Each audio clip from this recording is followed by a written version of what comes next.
आइए छात्रों, हम आज देखते हैं कक्षा 12वीं के अध्याय 4 का सारणी। आप जानते हैं कि इस पाठ से एक महत्वपूर्ण क्वेश्चन 4 नंबर का आने वाला है।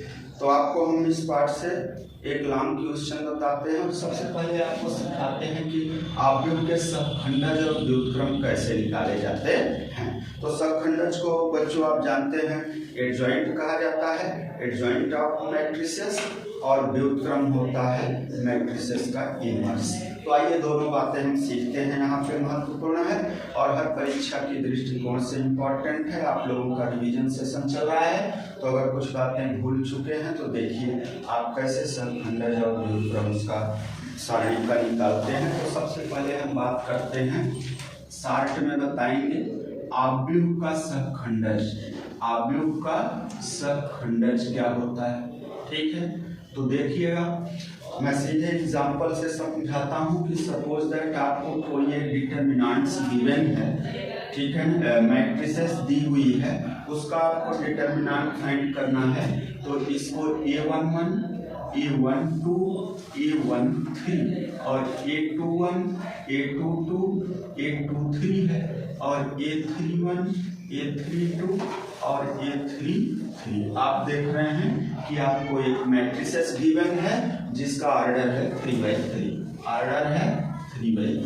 ऑर्डर जानते हैं कि कितनी पंक्तियां हैं और कितने स्तंभ हैं, तो 3 पंक्ति हैं और 3 स्तंभ हैं। तो आप देखिए रो और कॉलम से बनता है ऑर्डर। तो आपने देख लिया कि एक हमको मैट्रिसेस गिवन है, इसका हमको एडीजे फाइंड करना है, उसको हम बोलते हैं एडीजे, एडजॉइंट ऑफ ए। तो आप सबसे पहले क्या करेंगे कि आप उसके माइनर को फाइंड करेंगे, ठीक है ना। माइनर और कोफैक्टर को फाइंड करेंगे। इसको हम पिछली वीडियो में सिखा चुके हैं कि कैसे माइनर और कोफैक्टर निकाला जा सकता है। माइनर और कोफैक्टर से यहाँ पे रखेंगे तो देखिएगा, ये होता है A11 और ये होता है A12, ये होता है A13, A21, A22 और A23 और A31, A32 और A33। तो आप सबके देखिए कोफैक्टर जो है निकालेंगे। क्या निकालेंगे? कोफैक्टर। फिर उनको उनका ट्रांसपोज कर देंगे, परिवर्त कर देंगे, ठीक है ना। परिवर्त कैसे करेंगे कि इसको ऐसे ट्रांसपोज कर देंगे, ठीक है ना। तो देखिए ADJ of A, ADJ of A, इसका ट्रांसपोज कर दीजिए। तो देखिएगा A11, A21 और A31, ठीक है ना। इस स्तंभ को पंक्ति में बदल दीजिए, दूसरे स्तंभ को दूसरी पंक्ति में बदल दीजिए। A22 और A21, A22, ठीक है, और A32। फिर इसको तीसरे स्तंभ को पंक्ति में बदल दीजिए। तो A13 यहाँ पे थोड़ा सा जो है तो देखिएगा यहाँ पे गलत हो रहा है क्या, देख लीजिए। तो यहाँ पे है A12 और तीसरे में देख लीजिए A13, A23 और A3। आप ये देख रहे हैं, ठीक है ना, कि सबसे पहले दी गई सारणी का दिए गए आव्यूह का आप क्या निकालेंगे? कोफैक्टर। और कोफैक्टर सभी एलिमेंट्स का निकाल के और उनको ट्रांसपोज कर देंगे, परिवर्त कर देंगे। ट्रांसपोज कहलाता है, परिवर्त आव्यूह कहलाता है कि पंक्ति को स्तंभ में लिख दे तो ट्रांस। इस प्रकार से आपका इस आव्यूह का एडजॉइंट सहखंडज है। आइए हम इस पर बात करते हैं एक छोटे से एग्जाम्पल की, ठीक है ना। तो छोटे से एग्जाम्पल की बात करते हैं और आपको निकाल के दिखाते हैं कि सहखंडज क्या होता है। तो देखिएगा एक छोटा एग्जाम्पल लेते हैं। यहाँ पे क्वेश्चन है कि आव्यूह A इज इक्वल टू दिया है 2, 3 और क्या दिया हुआ है 1, 4 का सहखंडज ज्ञात कीजिए, का सहखंडज। तो आप कंफ्यूज नहीं होंगे, सहखंडज ज्ञात करना है अर्थात एडीजे फाइंड करना है। क्या करना है? एडीजे फाइंड करना है। तो आपको यहाँ छोटा सा क्वेश्चन आ सकता है और क्वेश्चन का प्रारूप करना चाहिए। कोई भी क्वेश्चन लाने में आ सकता है तो आपसे बनना चाहिए। आपको इस पाठ का सबखंडज, अगर इस प्रश्न का सबखंडज निकालना है तो सबसे पहले ए निकालिए। क्या निकालिए? ए निकालिए। तो ए कैसे निकालेंगे? अगर हम इसको सबसे पहले जो गिवन है तो 2 3 1 4 2 3 1 या 4, तो सबसे पहले इनका सबका माइनर निकाला है। क्या निकाला जाता है? माइनर। देखिएगा M11 क्या निकाला जाता है? M11। तो पहले एलिमेंट का ठीक है ना उपसारणी कितना है? 4, ठीक है ना। फिर M12 इस एलिमेंट का उपसारणी क्या है? 1। क्या है? 1 है। और 1 का उपसारणी क्या है? M21 की वैल्यू क्या है? 3। और फिर M जो है 22 की वैल्यू क्या है? M22 यानी 4 की वैल्यू बनेगी 2। ठीक है ना। तो सबसे पहले सभी एलिमेंट का आप माइनर निकाल लीजिए। माइनर कहलाता है उपसारण। ठीक है ना। फिर सबका सबखंडज निकालिए। तो सबखंडज का फार्मूला होता है AIJ। क्या होता है? AIJ होता है -1 to the power I plus j और इंटू MIJ। क्या होता है? MIJ। बात समझ में आई? तो इस सूत्र का प्रयोग करके आप क्या निकालेंगे? सबका AIJ निकालेंगे। तो देखिएगा जब A11 निकालेंगे तो -1 की पावर 2 हो जाएगी। I प्लस j यानी कि 1 धन 1 तो 2 हो जाएगा। और इसमें MIJ का गुणा करेंगे यानी M11 का, तो कितने का गुणा करेंगे? 4 का। तो ऋण 1 का वर्ग 1 ही आएगा और 4 में गुणा होगा तो कितना आएगा? 4। इस प्रकार से आपको समझ में आया ना। अब देखिए A11 हो गया। अब हम निकालते हैं A12। क्या निकाले? A12। तो A12 जब निकालेंगे तो -1 की पावर 3 और M12 है 1। तो -1 का क्यूब -1 आएगा, 1 में गुणा होगा तो -1 आएगा। समझ में आया? अब देखिए A12 हो गया। A13 फाइंड करते हैं। क्या फाइंड करते हैं? A13। तो A13 फाइंड करें। सॉरी 13 इसमें नहीं है। A11 हो गया, A12 हो गया। अब A21 निकालेंगे। क्या निकालेंगे? A21 निकालेंगे तो -1 की पावर फिर 3 आएगा और इंटू M21 कितना है? 3। तो कुल मिला के माइनस आएगा। माइनस का गुणा 3 में तो माइनस का 3 आएगा। समझ में आया? अब इस प्रकार से हम क्या निकाल लें? A22 निकाल लें तो -1 की पावर 4 होगा और M22 है 2। तो ये प्लस हो जाएगा। प्लस का गुणा 2 में तो कितना आएगा? 2 ही आएगा। बात समझ में आई? तो देखिए अगर आपको किसी सारणी का ठीक है ना कोफैक्टर निकालना है। क्या निकालना है? कोफैक्टर। तो उसमें आप देखिएगा आप इसको जल्दी निकाल सकते हैं। सबखंडज एडजॉइंट निकालना है तो एडजॉइंट निकालने का आपको मैं तरीका बताता हूँ। देखिए अगर ये आ गए हैं तो अभी ये ऐसे है ना M11 M12 यानी A11 और A12 और A21 और A22। तो देखिएगा इसको एडजॉइंट में लिखेंगे कैसे? ADJ A इसका लिखेंगे कैसे? तो देखिएगा हम निकाले ऐसे हैं ना, ऐसे। ठीक है। तो देखिए निकाले ऐसे हैं। A11 है, A12 है। तो अब इसको ऐसे निकाले थे, लिख ऐसे देंगे। तो देखिएगा 4 -1। फिर इसको दूसरी लाइन में लिख दे तो -3 और 2। तो देखिए बच्चों अगर शार्ट में ऑब्जेक्टिव में क्वेश्चन आता है, अगर 2x2 ऑर्डर की मैट्रिसेस गिवन है, कितने की? 2x2 क्रम का अगर आउटपुट होता है और उसका सारणी अगर उसका सबखंडज निकालना है तो आप 1 मिनट में उत्तर दे सकते हैं। आप जरा दोनों में अंतर देखिए, इसमें और इसमें अंतर देखिए। तो आप देख रहे होंगे कि इसको प्रिंसिपल डायगोनल बोलते हैं। इसको क्या बोलते हैं? प्रिंसिपल डायगोनल, मुख्य विकर्ण। क्या बोलते हैं? मुख्य। तो आप देख रहे हैं कि मुख्य विकर्ण के अवयव चेंज हो गए हैं, लेकिन जो दूसरा विकर्ण है उसके अवयव नहीं बदले हैं। उनका चिन्ह बदल गया। उनका क्या बदल गया है? चिन्ह। तो अगर हम आपको ऐसे अभी 2x2 का आव्यूह दें तो आप 1 सेकंड में उसका क्या बता देंगे? सरखंडज। क्या बता देंगे? सरखंडज। तो आपको समझ में आ गया है।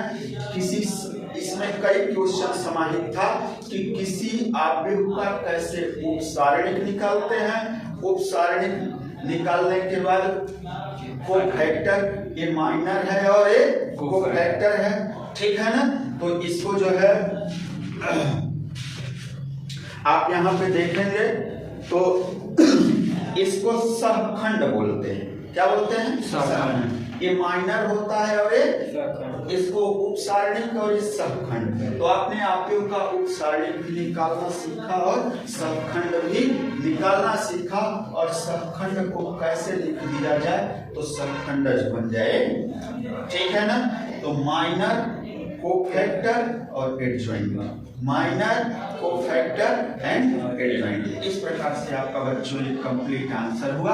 आपको बहुत अच्छा लगा होगा और चैनल को लाइक, सब्सक्राइब और शेयर करना नहीं भूलिएगा। इस प्रकार की वीडियो हम आपके लिए लेकर आते रहेंगे। और नेक्स्ट वीडियो में मैं इस चैप्टर का एक लॉन्ग क्वेश्चन देने जा रहा हूँ जो आपका 4 नंबर का फिक्स आएगा ही आएगा। आइए देखते हैं बच्चों, इसी क्रम में एक अगला क्वेश्चन देखते हैं।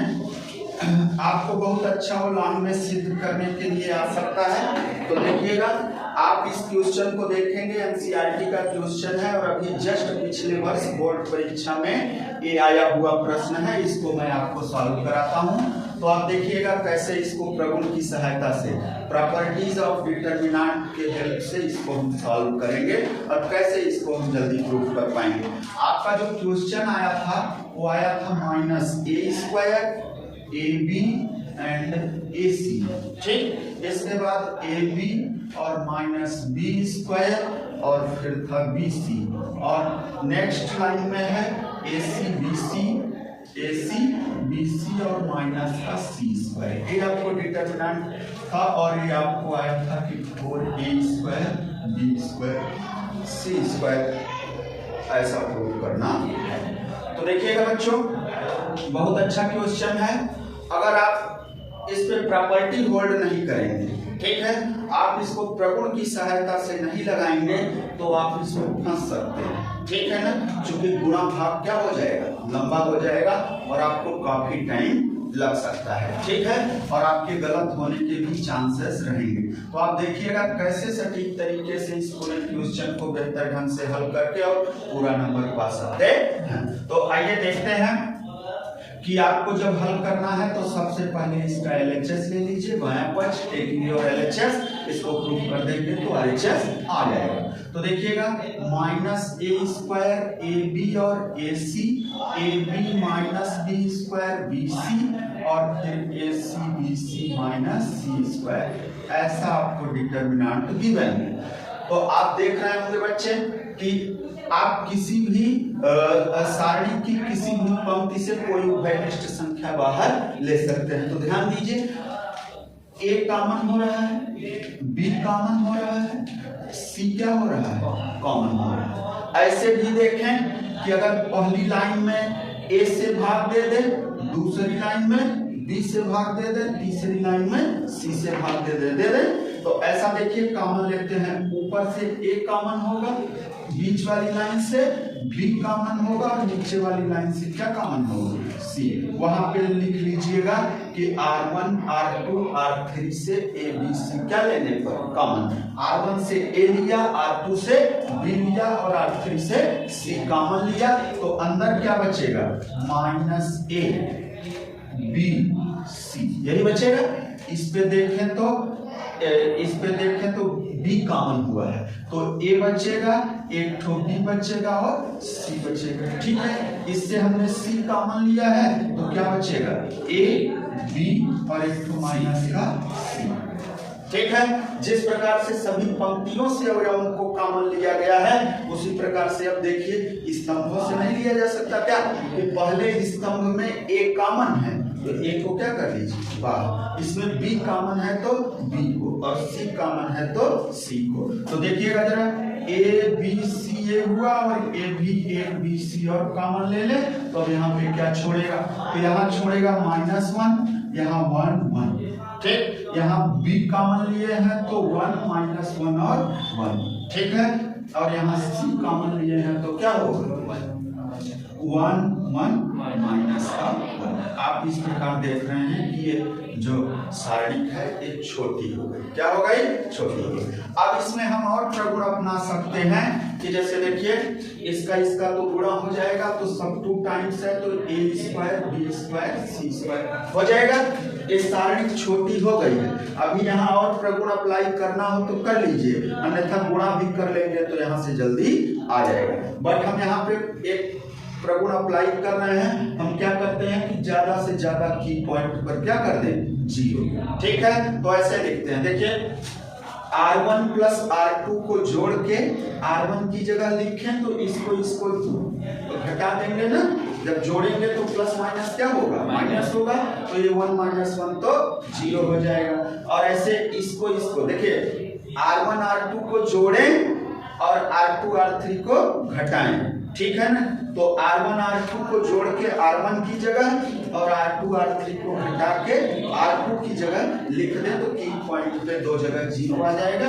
तीसरे का जल्दी से क्या कर लेंगे, तो देखिएगा हम यहाँ पे अभी रेफरेंस दे देंगे, आपको समझ में आएगा कि रेफरेंस कैसे निकाला गया है, किस स्टेप से कैसे किसको निकाला गया है। तो चलिए उसको आपको भी लिखना पड़ेगा क्योंकि उसका नंबर मिलता है, अगर आप नहीं लिखेंगे तो वो नंबर कट भी सकता है। तो देखिएगा हमने किया, इसको इसमें जोड़ा तो 0 आएगा, इसको इसमें जोड़ेंगे तो भी 0 आएगा और इसको इसमें जोड़ेंगे तो भी 2 आएगा, क्या आएगा 2 आएगा, ठीक है।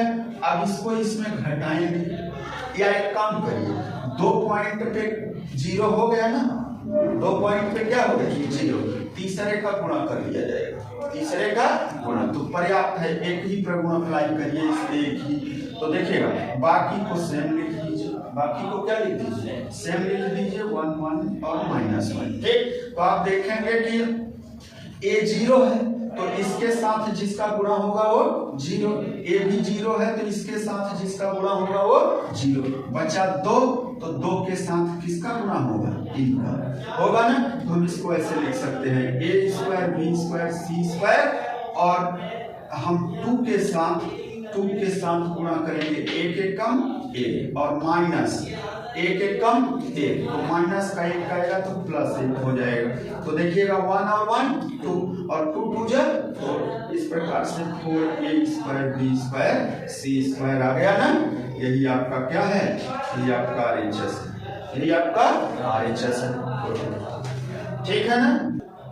तो निश्चित रूप से आपको बच्चों एक क्वेश्चन बिल्कुल अच्छा लगा होगा इसका सलूशन, और आप जानते हैं कि इम्पोर्टेंट क्वेश्चन है और ये 2022 में आपके मेन बोर्ड एग्जाम में आया हुआ क्वेश्चन था, इसलिए हमको इम्पोर्टेंट लगा और आपको सॉल्व करा दीजिए।